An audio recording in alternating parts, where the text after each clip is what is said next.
Ma phobie de l'avion, j'ai décidé de suivre un stage de gestion du stress chez Aviasim. C'est le premier simulateur de vol en Belgique et on peut aller dans un vrai cockpit avec un vrai pilote et piloter l'avion soi-même, histoire d'apprendre un tas de trucs sur l'aviation et sur les avions en règle générale, histoire de ne plus être trop flippé la prochaine fois qu'on part en vacances. On va voir si ça fonctionne.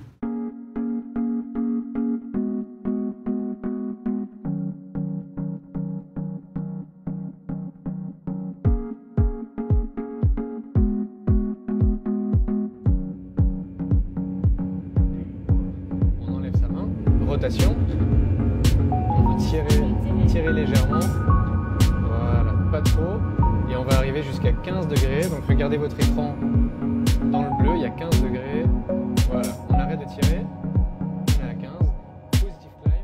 Ceux qu'on conseille, nous, ce seraient ceux qui seraient proches des sorties de secours, donc souvent juste à côté des portes.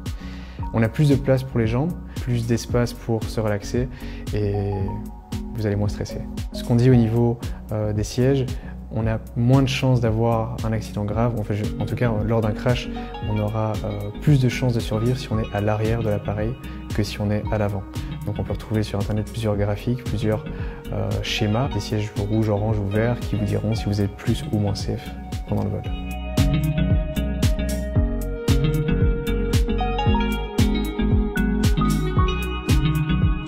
Il faut absolument pas avoir peur des turbulences. Les turbulences, c'est pas un trou d'air, les trous d'air n'existent pas, l'air est toujours là. J'aime bien comparer les turbulences à la voiture quand on est sur une route en pavé. Évidemment, quand on est sur une route en pavé, la voiture a tendance à aller à gauche, à droite, en haut, en bas. C'est pas très agréable, mais on est toujours là, on roule toujours, on avance toujours. Et c'est pas parce qu'on est sur une route en pavé qu'on va se prendre un mur. Donc, comme sur une route en pavé, dans l'avion, les turbulences est simplement une modification du flux d'air qu'il y a devant nous. Vous allez ressentir des bosses, mais pas la peine de stresser. Évidemment, quand on est dans la zone de turbulence, c'est plus difficile de maintenir l'attitude de l'avion. Cependant, il est possible, grâce à notre formation, de simplement corriger l'attitude, manœuvrer l'avion de manière à ce qu'on soit vraiment le plus stable possible.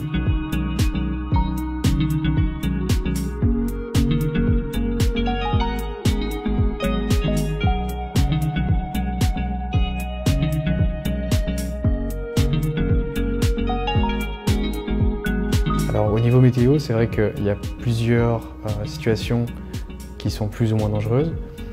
De la simple pluie ne sera pas forcément un problème, à part si c'est une pluie givrante. Quand on est dans l'avion, on a un radar météo qui balaye devant nous, en haut, en bas, à gauche, à droite, pour voir vraiment ce qui nous attend en face. Et le but, quand on a ce radar météo, ce sera bien sûr d'éviter tout orage, tout type de météo qui sera dangereuse pour l'avion. On descend encore un petit peu, on n'a plus que 10 pieds avant de toucher. Voilà, là on a touché, on peut mettre les reverse.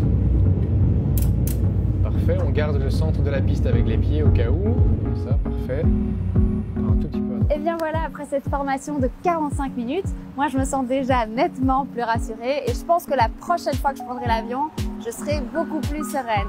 Alors si vous aussi vous êtes des flippés, des angoissés comme moi à l'idée d'être dans les airs, eh bien je vous invite à aller sur la page Facebook d'Aviasim pour connaître leurs tarifs et les stages qu'ils proposent pour la gestion du stress. La prochaine fois, les